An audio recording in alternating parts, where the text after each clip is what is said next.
تو جس طریقے نال جواب نعرہ تکبیر، نعرہ رسالت، نعرہ حیدری، نعرہ حیدری۔ محترم ڈاکٹر سمیع شفیع صدیقی صاحب۔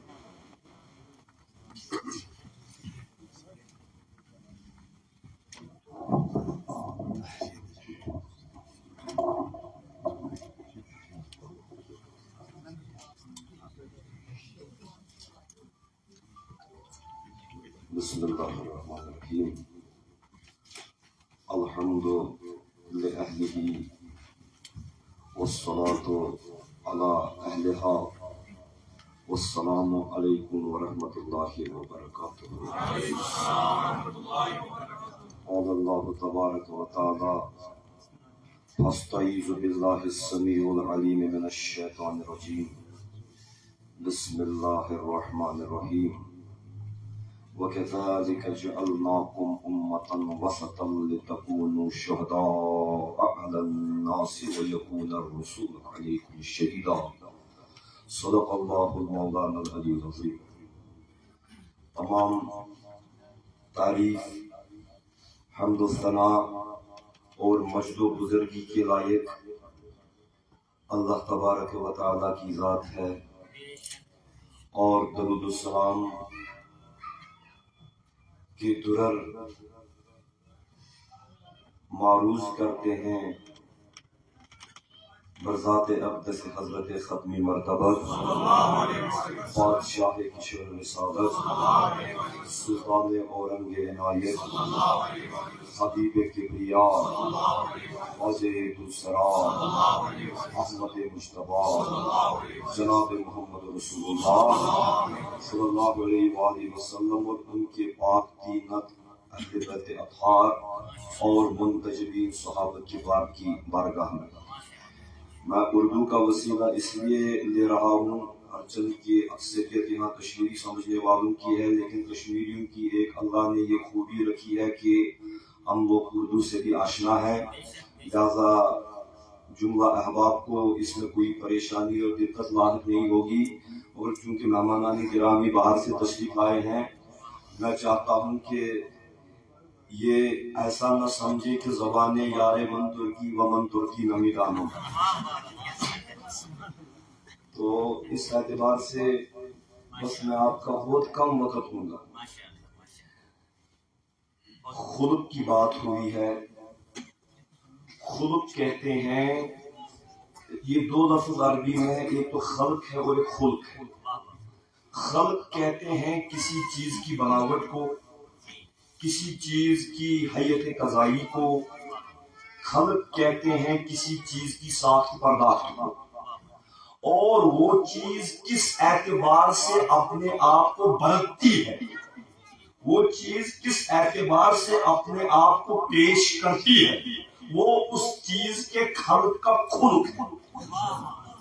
مثلا آپ کسی شخص کو لیں گے، اس کے قد کاٹ کو لیں گے، یہ اس کا خلق ہے، لیکن وہ شخص اپنی شخصیت کو، ایک تو شخص تو خلق ہے، لیکن شخص کی شخصیت اس کا، ایک تو خلق تو شخص ہے، شخصیت کا اور شخص کا خلق اس کی شخصیت ہے۔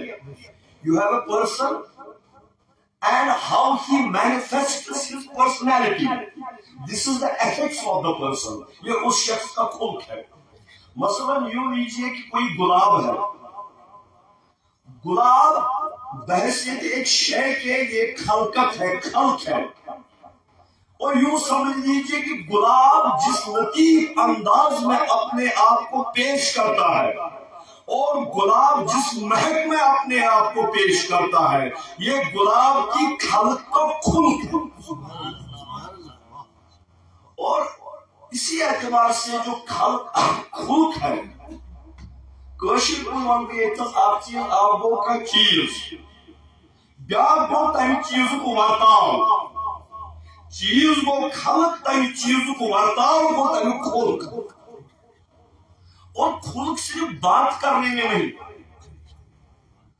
خلق صرف اٹھنے بیٹھنے میں نہیں، بلکہ اللہ تعالیٰ نے انسان کی جتنی جبلتیں رکھی ہیں، ہر ایک جبلت کا اپنا اپنا خلق ہے، ہم اکثر سمجھتے ہیں کسی کو خوش اخلاق کہہ دیا یا کسی کو بد اخلاق کہہ دیا، ہم سمجھتے ہیں صرف گفتار میں ہے، یا کبھی مسکرا دیے تو اس میں بس آپ کے ایکسپریشنز کا خلق محدود ہے. نہیں، ہر شے کا پروردگار عالمین نے جس کو اللہ نے خلق کیا ہے اس شے کو خدا نے خلق بھی عطا کیا. اب یہ دوسری بات ہے، خلق ہمیشہ صحیح نہیں ہوتا، کبھی تو خوش اخلاق ہوتا ہے، کبھی تو بد اخلاق ہوتا ہے.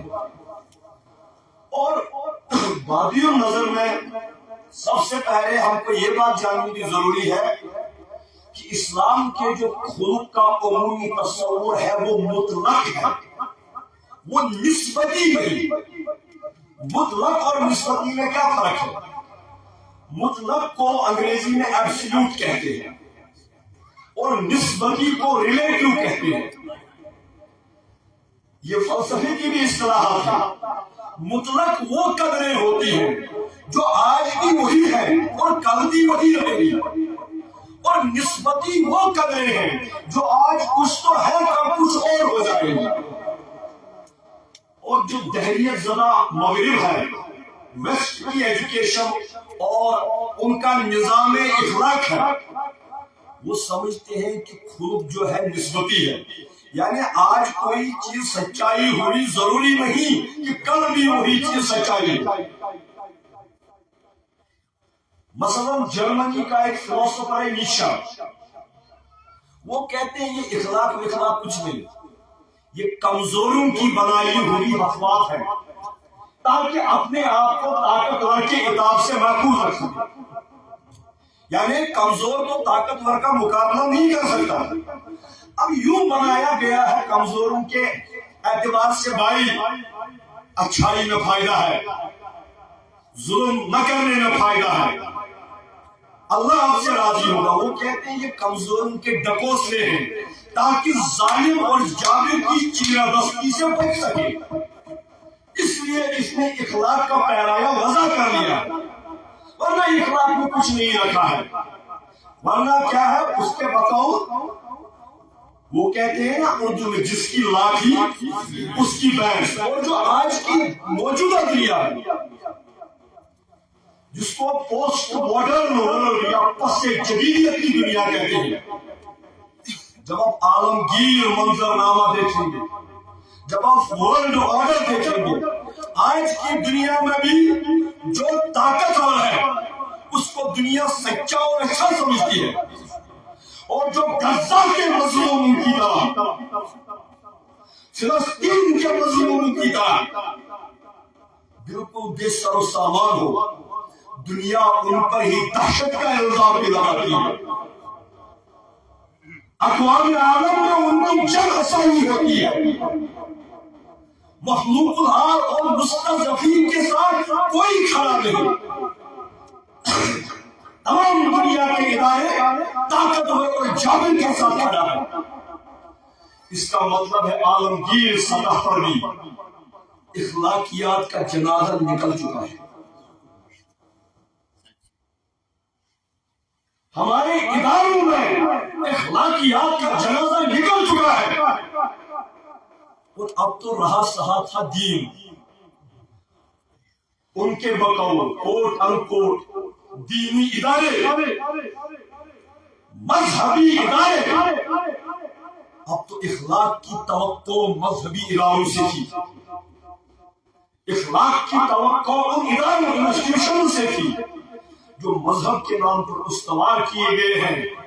لیکن بدقسمتی سے جتنی نفرتیں، جتنی دہشتیں اور جتنی وحشتیں مذہبی اداروں سے نکل رہی ہیں، اور ایک جماعت دوسرے جماعت کو کافر کہنے کے در پہ، جسے اویس صاحب بھی کہہ رہے تھے، میں اس کی تائید کرتا ہوں، ایک ملا دوسرے ملا کو جو ہے اس کی پگڑی اچھالنے کے در پہ ہے، اور خود سے ہم جہنم کی سرٹیفکیٹس باندھ رہے ہیں. ہم خود سے مذہبی لوگ جنت اور جہنم کے ٹھیکیدار بن چکے ہیں. اس اعتبار سے جو ہے ان جیسے نام نہاد مذہبی اداروں سے بھی کوئی امید وابستہ نہیں رہی. جیسا کہ اقبال نے کہا، اٹھا میں مدرسہ و خانقاہ سے گمناک، یہ دل کی موت وہ اندیشہ نظر کا فساد. غرض کسی جگہ جو ہے تشفی مہیا نہیں. اب اگر تشفی کہیں مہیا ہے، اب اگر تشفی کہیں جو ہے ملے گی تو کہاں ملے گی؟ آج بھی وہی ملے گی. کہاں ملے گی؟ کہاں ملے گی؟ مولانا روم رحمت اللہ علیہ فرماتے ہیں کہ یہ سب کہاں ملتا ہے؟ مولوی ہرگز رشد مولانا روم تا غلام شمس تبریزی نشد.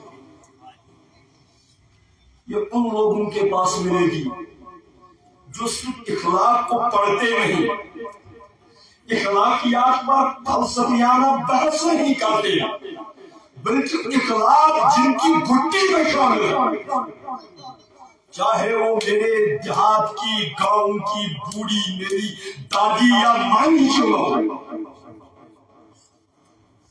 ہمارے کشمیر میں نادری صاحب جو پہلے آج سے 20 سال 30 سال پہلے بھی جو ہماری گاؤں کی بوڑھی عورتیں ہوا کرتی تھی، کشمیر میں ہمارا ماحول تھا.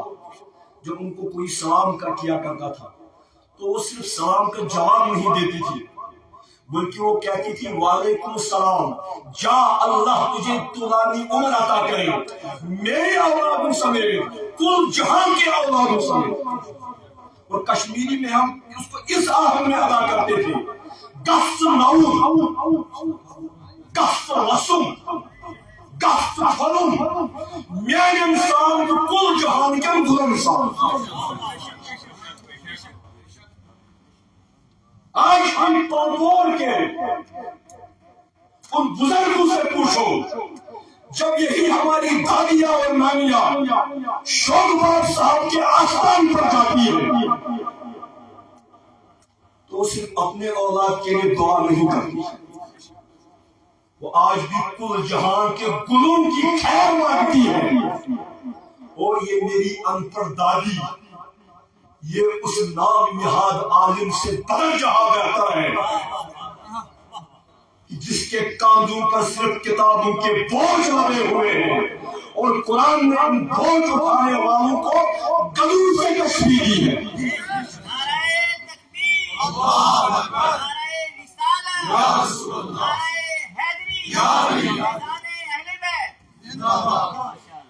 قرآن نے ان کو گدھوں سے تشبیہ دی ہے، کیونکہ یوں سمجھ لیجیے کہ گدھے کو کوئی پتہ نہیں، وہ صرف وزن محسوس کرتا ہے. اسے یہ کوئی خبر نہیں کہ میرے کاشانوں پر کتابوں کا بوجھ ہے، سیمنٹ کے بیگ کا بوجھ ہے، کسی اور چیز کا وہ وزن محسوس کرتا ہے، وہ معنویت نہیں سمجھ سکتا. اسی طریقے سے آج کا عالم کہا گیا 2000 احادیث اخلاقیات کے بارے میں لکھی گئی ہے. آج کا عالم 3000 احادیث بھی یاد کیوں نہ کرے، لیکن جب تک وہ کبیر داس کے دوہے کے مطابق ڈائی اکشر نہیں کے، اگر وہ آپ کے دل میں سرایت نہیں کر گئے ہیں تو یہ سارا کیا ہے؟ پڑھ کے گیا پتھر، لکھ کے گیا چور. یہ ہمارا ایک صوفی کہتا ہے، سبق میر اس کو کہتے ہیں، اس نے برج بھاشا طرز میں لکھا ہے، پڑھ کے گیا پتھر، لکھ کے گیا چور. جس پڑھنے سے صاحب ملے وہ پڑھنا ہے. نعرہ تکبیر، نعرہ رسالت، نعرہ حیدری. بس نماز کا بھی وقت ہو رہا ہے، میں اختتام کی طرف آؤں گا. تو اخلاق کیا ہے؟ اخلاق نسبتی نہیں، اخلاق مطلق ہے. اور ہر ایک انسان کی جبلت میں پروردگار نے اخلاق کی فیضان پہلے سے ہی ودیت کر دیا. چاہے آپ کتاب پڑھیں، معافی چاہتا ہوں، اس کتاب کو وہ سمجھے گا جس نے پہلے اپنی جبلت کو سمجھا ہو. اللہ فرماتے ہیں فَالْهَمَهَا فُجُورَهَا وَتَقْوَاهَا. ہر ایک انسان کی جبلت میں فجور اور تقوی یہ اخلاقی قدریں ہیں. فجور ایک قدر ہے, تقوی ایک قدر ہے. ہر ایک کی انسان دل میں اس کو الہام کر دیا گیا. الہام کہتے ہیں القاء الشیء فی الروح. کسی کے برتن میں سے کسی چیز کو کسی اور کے برتن میں انڈھیل دینے کو الہام کہتے ہیں. اللہ کہتے ہیں انسان کی جبلت میں ہم نے یہ الہام انڈھیل دیا ہے کہ سچائی کیا ہے اور جھوٹ کیا ہے, آنیسٹی کیا ہے اور کرپشن کیا ہے. اگر کمیونسٹ رشیا, کمیونسٹ چائنا کا مارکسسٹ کمیونسٹ بھی ہوگا, وہ بھی سمجھ سکتا ہے ایمانداری صحیح ہے, بے ایمانی غلط ہے, ہر چند کو خدا کو نہیں مانتا. یعنی اخلاقی ضابطہ انسان کی سرشت میں وضعیت کر دیا گیا ہے. ethical what I can say جو ہے cognition, it is ingrained in the basic grain of humanity. چاہے آپ کے پاس کوئی کتاب نہ بھی آئے تب بھی ہر ایک کو الہامی سطح پر معلوم ہے صحیح کیا ہے غلط کیا ہے. اگر بفرض محال قادری صاحب کی بات ہی نہیں, اگر بفرض محال کہہ رہا ہوں, اگر کائنات میں پیغمبر بھی نہ آئے ہوتے تب بھی اللہ کے ہاں آپ کا مواخذہ ہوتا اس جبلت کی بنیاد پر جس جبلت میں پہلے ہی فجور اور تقوی کو ودیعت کر دیا گیا ہے.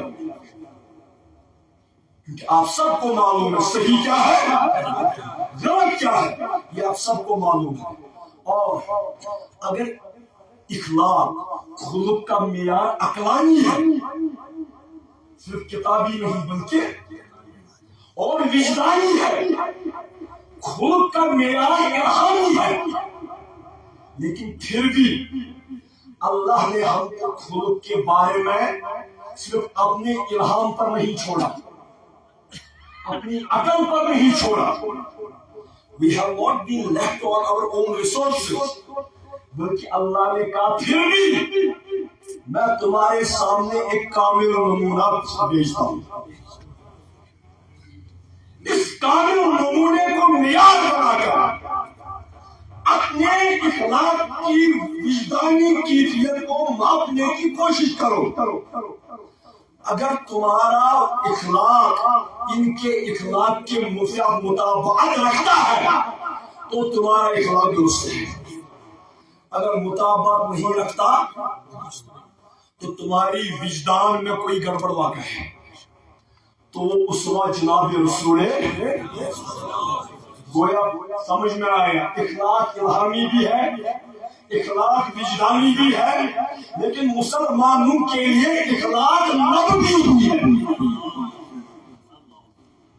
ہمیں وجدان اور عقلان کو نبوی فیضان سے معاملہ ہوگا. اور نبوی فیضان کیا ہے؟ یہ ایک معیار ہے عزیزو, بس احمد نمبر سے مطلب نبوی فیضان ایک معیار ہے. میں نے قرآن کی ایک آیت تلاوت کی.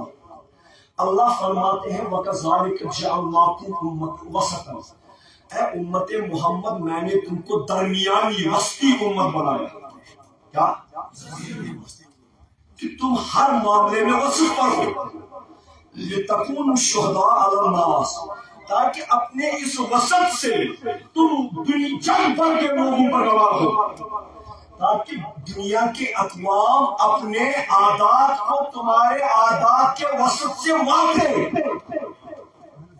وَيَكُونَ الرَّسُولُ عَلَيْكُمْ شَهِيدًا, اور خود تم اپنا ٹائم چیک کرو رسول کی گھڑی کے ساتھ. لوگ تم سے اپنا وقت مانگتے اور تم رسول سے اپنا وقت مانگو. کیا تمہاری گھڑی صحیح جا رہی ہے یا نہیں؟ اور ہر چیز میں ماپنے کا معیار وسط ہے. وَكَذَلِكَ جَعَلْنَاكُمْ أُمَّةً وَسَطًا، میں نے تم کو وسطی امت بنایا، اور جس کی زندگی میں وسط ہوگا وہ اخلاق کا ہے، کیونکہ نبوی اخلاق کی بنیاد وسط ہے۔ وسط یعنی درمیانی روش، درمیانی روش ہر چیز میں ہونی چاہیے۔ مثلا اب باتیں زیادہ کریں گے تو افراد کی طرف چلیں گے، اب باتیں کریں گے ہی نہیں تو تفریق کی طرف چلیں گے۔ باتوں میں بھی وسط کا خیال رکھیں۔ ہر چند جو بھی آپ کی جملتیں ہیں اگر آپ ان میں وسط پر قائم ہیں تو آپ با اخلاق ہیں۔ مثلا ایک عجیب مثال ہے لیکن میں دوں گا، شہوت یعنی مرد کا عورت کی طرف میلان، اور عورت کا یہ لگتا ہے عجیب، کوئی مطلب ایسی بات کہنی نہیں چاہیے۔ عیسائیوں نے کہا تمام فتنے کی جڑ عورت ہے، عورت کی وجہ سے ہی جو ہے آدم کو دیر سے نکالا گیا، لہذا وہ ڈاکٹرین آف اوریجنل سن کو آج بھی برتتے ہیں، اور ان کے نزدیک نیکی یہ ہے کہ مرد عورت سے دور رہے۔ لیکن اس دوری کے نتیجے میں جو وسطی دور کے چرچ میں بیک ڈور سے برائیاں ہوئی وہ تاریخ کا سیاہ ترین باب ہے۔ تو شہوت میں بھی ایک وسط ہے، اگر آپ شہوت کو ختم کر دیں گے تو دوسرے بدکاریوں کے ذرائع سے اس کو پورا کریں گے۔ تو شہوت کو ختم بھی نہیں کیا جا سکتا کیونکہ افزائش نسل وہی ہوگی، شہوت کو حد سے زیادہ بڑھایا بھی نہیں جائے گا، تب تو زنا اور وبا عام ہو جائے گی۔ تو شہوت کا وسط کیا ہے؟ نکاح، اور نکاح شہوت کا اخلاق ہے۔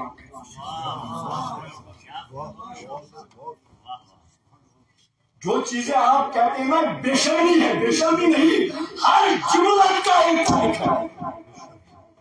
شہوت کا خلق نکاح ہے۔ مثلا عبادتوں کا بھی ایک خلق ہے، آخری بات، عبادتوں کا بھی ایک خلق ہے۔ میں نے کہیں پڑھا ہے، حوالہ اس وقت یاد نہیں، عبداللہ ابن عمر ایک بہت پاکیزہ اور عبادت گزار نوجوان تھے، رات پر تہجد پڑھا کرتے تھے۔ جب ان کا نکاح ہوا تو نکاح شب زفاف بھی شب خیزی کرنے لگے، نفل پڑھنے لگے، دوسرے دن بھی نفل پڑھنے لگے، تیسری رات بھی ان کی بیوی جو ہے تانگ آ کر کے جناب رسول اکرم کی خدمت میں گئی صلی اللہ علیہ وسلم، اور کہا یا رسول اللہ آپ نے مجھے جس کے ساتھ بیاہ ہے میں یہ تو نہیں کہتی کہ وہ غلط ہے، وہ نیک ہے، رات بھر نمازیں پڑھتا ہے، لیکن میری طرف کبھی دیکھتا نہیں۔ میں وسط کو بیان کر رہا ہوں، میری طرف کبھی دیکھتا نہیں۔ عبداللہ کو بلایا گیا، دربار رسالت میں پیشی ہوئی، حضور نے عبداللہ سے کہا عبداللہ میں نے سنا تو صرف رات بھر نمازیں پڑھتا ہے۔ عبداللہ خوش ہو گیا، اس نے کہا سرکار کی بارگاہ میں میری نیکی کی پیشگی خبر ارسال ہو گئی ہے، سرکار مجھے تمغہ دیں گے۔ حضور نے کہا عبداللہ نہیں، میری طرف دیکھ، میں دو عالم کی طرف فرستادہ نبی ہوں، لیکن اس کا حق بھی ادا کرتا ہوں، خدا کا حق بھی ادا کرتا ہوں، اور اپنے اہل کا حق بھی ادا کرتا ہوں۔ اسی لیے رسول اللہ نے فرمایا، بخاری کی روایت ہے، حضرت قتادہ روایت کرتے ہیں، یہ سنیے یہ کام آئے گی۔ حضرت فرماتے ہیں صلی اللہ علیہ وآلہ وسلم لَأَقُومُ فِي الصَّلَاةِ